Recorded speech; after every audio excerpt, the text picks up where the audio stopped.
Welcome to Modern Farm Business Podcast. This podcast is designed to help the farm leader bring their business to the next level.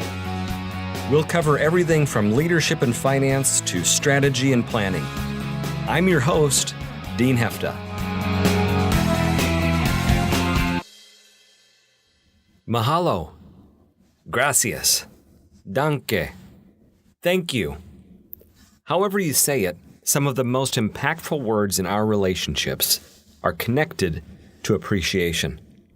Today, we're investing our time to dig into the role gratitude plays in our lives as leaders. We'll cover some of the dynamics around appreciativeness, as well as some of the tools that we can keep in our toolbox to raise our game. In their book, The Leadership Challenge, James KOUZES and Barry Posner led a global research initiative to find out the most important behaviors of exceptional leaders. What they found were 5 behaviors that the best leaders most frequently use in their day-to-day life. The 5th of those they labeled as encourage the heart. In the course of their research, they asked the question, when you get encouragement, does it help you to perform at a higher level? 98% of the respondents said yes. Here's the challenge, though. When I talk with leaders and discuss the role of encouragement, overwhelmingly they admit they rarely take enough time to appreciate their team. And this makes sense.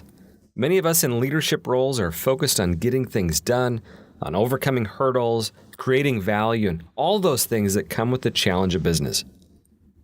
It can feel like there's always the next thing that we need to take care of. It doesn't occur to us to stop and be grateful. We know we should, it just doesn't make it on our list. We're doers, not warm and fuzzy talk about our feelings and how much we appreciate you types. The outcome from their work was the identification of what they called the 7 essentials to encouraging the heart. Here's the 7. First is set clear standards. By setting standards, we're communicating what success is. These are standards of excellence that help the team to know what's expected of me.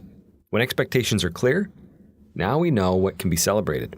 Second is to expect the best. It is the expectation of performance of people that they sense when we are infusing courage in them. It's a show of respect and a form of recognition to believe they can achieve our expectations. Third, they identified, is to pay attention. Being observant of what's happening and who's doing what. Recognizing when people have gone above and beyond, even when it might be under the radar.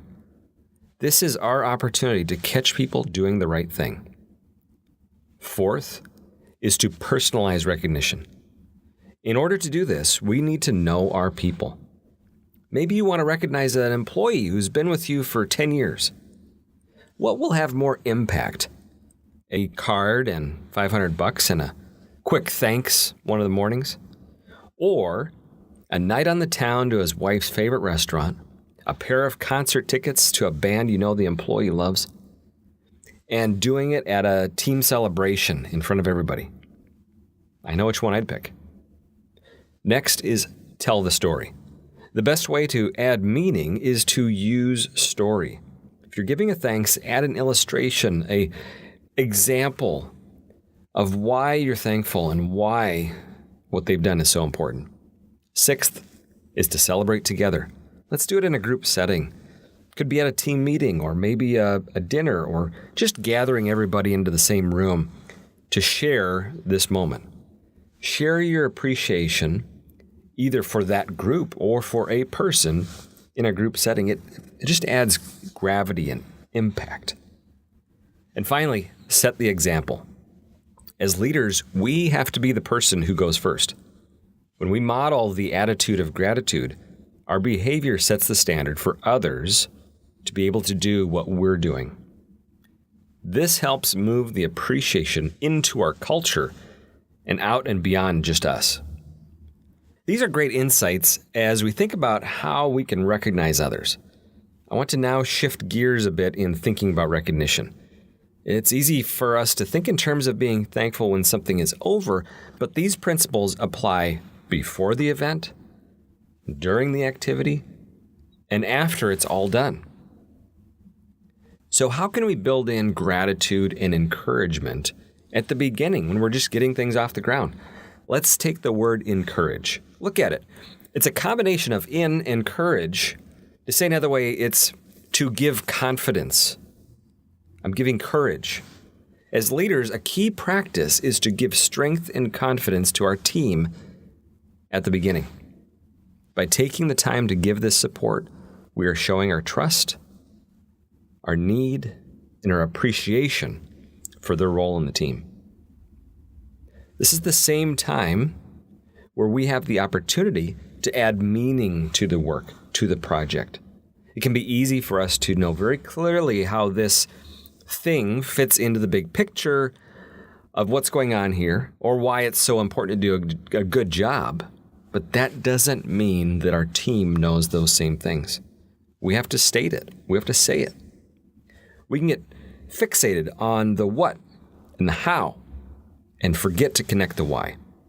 At the beginning, share your expectation, what you believe they can do and how you can support them, and highlight why this is meaningful and important.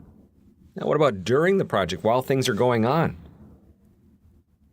We can show our recognition by being observant, seeing what's happening and checking in, not to see if they're doing it right or if they're screwing anything up, but to answer questions that they may have, to encourage the process, find out, is there areas that they need help?